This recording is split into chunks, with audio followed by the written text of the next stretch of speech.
நான் அசிஸ்டன்ட் டைரக்டராக பார்த்து அசோசியேட் டைரக்டராக வந்து கிட்டத்தட்ட 20 வருஷத்துக்கு முன்னாடியே பார்த்துருக்கேன். ரொம்ப பெரிய ஸ்ட்ரகிளுக்கு அப்புறம் ரொம்ப ரொம்ப கஷ்டப்பட்டு இந்த நிலைமைக்கு வந்திருக்கார். ஸோ அவரோட சப்போர்ட்டு கண்டிப்பாக உங்களுக்கு இருக்கணும்.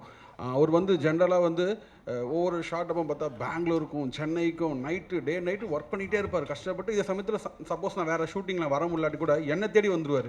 அதை பற்றி டிஸ்கஸ் பண்ணுறதுக்கோ, அது இப்போ சார் ஏன் சார் இவ்வளோ கஷ்டப்படுறீங்கன்னு கேட்டால் அவர் அதை பற்றி கவலைப்பட முடியாது. ஏன்னா அவ்வளோ அதை ரொம்ப இஷ்டமாக அதை வந்து என்ன சொல்கிறது, ரொம்ப பை ஹார்ட் அண்ட் சோல் போட்டு அது ஒர்க் பண்ணியிருக்காரு. நிச்சயமாக இந்த படம் வந்து அவருக்கு பெரிய வெற்றியை கொடுக்கும், பெரிய ஒரு ஆரம்பமாக இருக்கும் நான் நம்புகிறேன் கண்டிப்பாக. ஏன்னா நான் சார் வந்து எனக்கு சுதீப் சார் வந்து காமிச்சார். என்னென்னா அந்த கிட்டத்தட்ட ஒரு 30 மினிட்ஸ் இந்த படத்தோட சீக்வன்ஸ்லாம் காமிச்சார். பயங்கரமாக இருந்தது உண்மையிலேயே. நான் முழு படமும் அந்த மாதிரி இருக்குன்னு நான் நம்புகிறேன் நிச்சயமாக. அது அவ்வளோ எனர்ஜி பேக்டாக இருந்தது, பயங்கர எமோஷனாக.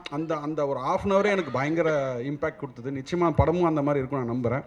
அதுக்கப்புறம் தானு சார் வி கிரியேஷன் வந்து என்னோடய ஹோம் ப்ரொடக்ஷன் மாதிரி. அவங்க படம் எவ்வளோ பெரிய ஸ்கேலில் இருக்குன்னு உங்களுக்கு தெரியும். இப்போ வந்து சுதீப் சாரோட ப்ரொடக்ஷனும் சேர்ந்து 2 பேர் சேர்ந்து பண்ணும்போது அந்த படம் எவ்வளோ பெரிய கிராண்டியராக இருக்குன்றது நீங்கள் பார்க்கலாம். சார் ரொம்ப நேரம் கழித்து நம்ம வந்து போஸ்டர் எப்பவுமே ஜென்ரலாக சின்ன சின்ன போஸ்டர் தான் சைஸ்லாம் மாறிடுச்சு. பார்த்தா இன்றைக்கி ரொம்ப நேரம் கழித்து பெரிய போஸ்டராக நான் பார்த்தது வந்து சார் ரொம்ப சந்தோஷமாக இருக்குது. அந்த போஸ்டர் எங்கே பார்த்தாலும் அந்த மாதிரி எனக்கு சேர்ந்து கொஞ்சம் இந்த மாதிரி செவரு இல்லை நினைக்கிறேன், அதனால் கொஞ்சம் கம்மியாக இருந்தது, அங்கங்கே இருந்தது. இன்னும் நிறைய செவரு இருந்தால் எல்லா இடத்துலையும் இன்றைக்கி மேக்ஸ் போஸ்டர் தான் இருந்திருக்கும். அது பார்க்கும்போது ரொம்ப சந்தோஷமாக இருக்குது. சினிமாவோட அந்த பழைய முன்னாடிலாம் அப்படி இருக்குல்ல, அது அந்த பார்க்கும்போது ரொம்ப ஹாப்பியாக இருந்தது. ஸோ இந்த ப்ரொடக்ஷன் வேல்யூ எப்படி இருக்குன்னு உங்களுக்கு தெரியும். அது நான் சொல்லி தான் தெரியணும்னு கிடையாது ஒன்று. அப்புறம் இப்போது சுதீப் சாருக்கு வரேன். சுதீப் சாரோட நான் வந்து சார் சொன்னீங்களே, நீங்கள் வந்து சுவாதி முத்தியம் சொன்னார். அந்த படத்தில் நான் சுந்தரம் மாஸ்டர் நான் அசிஸ்டண்ட்டாக வேலை செஞ்சுருக்கேன். அதில் வந்து சார் ஒர்க் பண்ணியிருக்கேன். நான் வந்து கமல் சாரோட ஃபேன், எல்லோரும் நிறைய பேருக்கு தெரியும்னு நினைக்கிறேன். கமல் சாரோட ஃபேன்.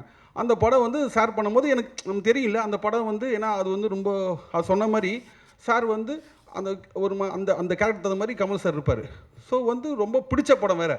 சார் நான் அந்த படத்தில் ஒர்க் பண்ணுறேன், சார் எப்படி பண்ண போகிறாரு, ஏன்னா சார் நல்லா ஹைட்டு, ஸோ எப்படி பண்ணுவார், எப்படி கேரி பண்ணுவார், அந்த ஈகர்னஸ் எனக்கு வெயிட் பண்ணிகிட்டே இருக்கும். ஒவ்வொரு தடவையும் பண்ணும்போது பார்த்தீங்கன்னா சார் வந்து இல்லை அதோட பயங்கர போனோம். அப்படி இல்லாமல் சார் அந்த கேரக்டர் வாங்கிக்கிட்டு சார் அவர் பாடி லாங்குவேஜ் தகுந்த மாதிரி அது நேச்சுரலாக அவருக்கு என்ன வரும்போது அது கரெக்டாக பண்ணார். ரொம்ப அது என்ன சொல்கிற ஒரு டெக்னீஷியனாக அப்போவே ரொம்ப இன்ட்ரெஸ்டிங்காக இருந்தது. சார் பண்ணும்போதே பார்த்துட்டு இருப்பேன் அவர் எப்படி பண்ணுவார்ன்றது. ரொம்ப வருஷம் கழிச்சு சாருக்கு ஏதாவது ஞாபகம் இருக்காது ஞாபகம் இருக்காது தெரியல. சார் கிட்டத்தட்ட ஆல்மோஸ்ட் 22 இயர்ஸ் இருக்குமா சார்?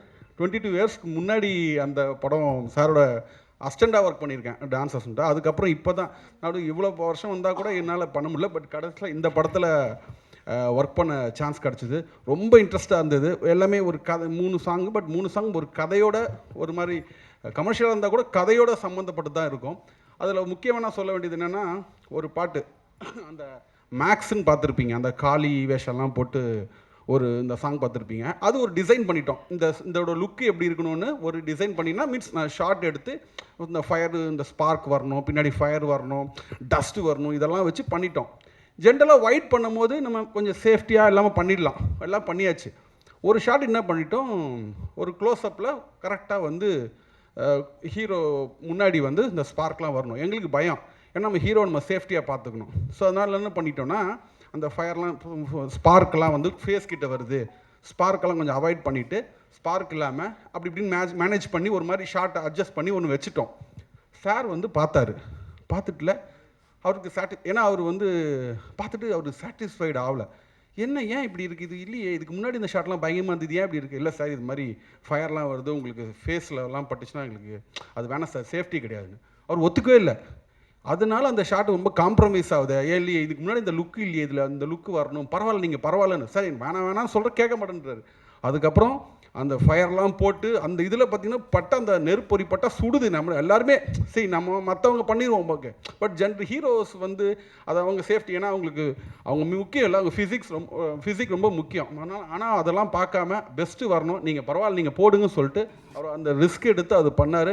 அது பயங்கர இது ஏன்னா பிகாஸ் என்னென்னா அவர் வந்து நாட் ஒன்லி அவர் வெறும் ஆக்டர் கிடையாது, மெயினாக அவருக்கு உள்ள வந்து பெரிய டெக்னீஷியன் இருக்கார். அவர் சீக்கிரம் சாட்டிஸ்ஃபை பண்ண முடியாது, எல்லாமே தெரியுது அவருக்கு, இது வந்தால் அப்படி வரும் அப்படின்றனால அவரோட ஒர்க் பண்ணது ரொம்ப இன்ட்ரெஸ்டாக இருந்தது. So happy sir, thank you so much sir. இந்த படம் வந்து பை காட் கெஸ் நல்ல மிகப்பெரிய வெற்றி அடையும் நான் நம்புகிறேன். நீங்களும் இதுக்கு சப்போர்ட் பண்ணணும். மெயினாக இந்த படம் எல்லாருக்கும் சப்போர்ட் பண்ணணும். மெயின் அவர் முதல் படம் அது நான் சொல்கிறது டேரக்டருக்காக நீங்கள் பெரிய சப்போர்ட் பண்ணணும். ஏன்னா அவரோட ஹார்ட் ஒர்க்கு நான் பார்த்துருக்கேன் சொன்னாலும் நீங்கள் நிச்சயமாக அவருக்கு உங்களோட சப்போர்ட் இருக்குன்னு நான் நம்புகிறேன். மெரி Christmas, happy new year. Thank you so much.